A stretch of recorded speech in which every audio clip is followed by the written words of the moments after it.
hope you are doing well. Believe it or not, it is spring outside right now, although we're not allowed to go outside. We'll be doing a little spring art lesson.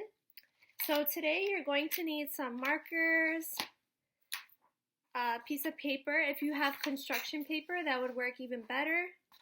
A little glass of water, a paintbrush. If you don't have a paintbrush, you can use cotton swabs or anything else that you have in the house. I know some of you may have this in the kitchen. This is actually to marinate chicken or anything, but it can be used as a paintbrush. So you are going to start off with taking your paper and drawing some flowers. So whatever flowers you have in mind, I know all of you know how to draw flowers because I've seen you all do it. So just draw whatever flowers you may like. So I'm just going to do an example of some flowers that you guys can draw, even though I know you all know how to do it. So here is one type of flower you can make. Let's see. Here is another different type of flower you can make. This one's a little bit more abstract. I know a lot of you like to draw the tulips.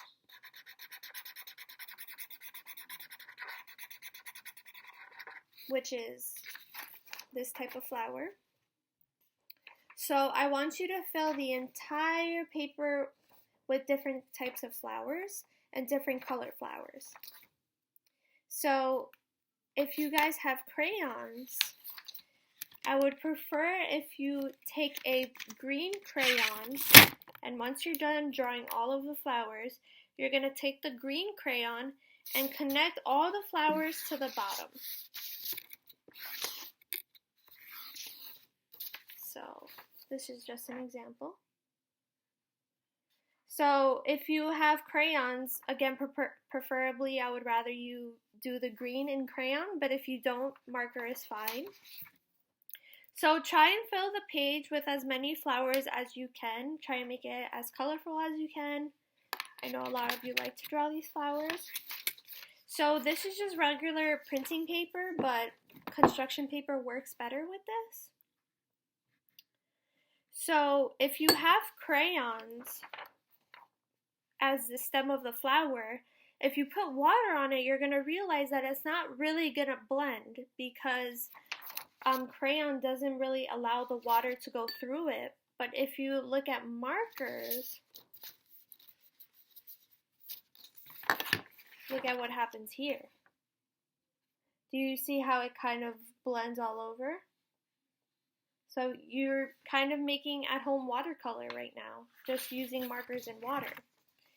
But if we had these blended and the stem, the green part, as crayon, it would kind of blend in with each other, and then the only part that wouldn't be blended was the green stem.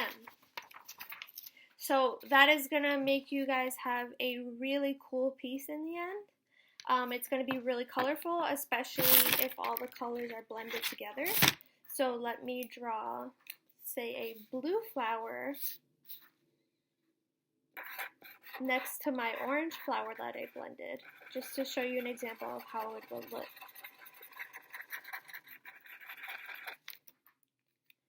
So I drew my flower, now I'm going to put water on it, and look at that. Do you see how these colors are starting to blend? Then again, if I did have crayons, this stem right here wouldn't blend. So what does this teach us? This teaches us about value. Now value is a very important element in art. So I drew a little value scale for you all to see. So this is kind of what value is. Value is how light or dark something is. And this is very important in art because you can make things pop if you have, say, let me show you an example. If you have a really, really dark flower in the center, and then you have, say, a really dark flower right here. this color right here. And then we surround it with all of this light gray. Then it makes the center pop. So it would make the dark flower pop in the background of all this gray. So value is a way that we can make our art look a little more interesting, how we can make things pop.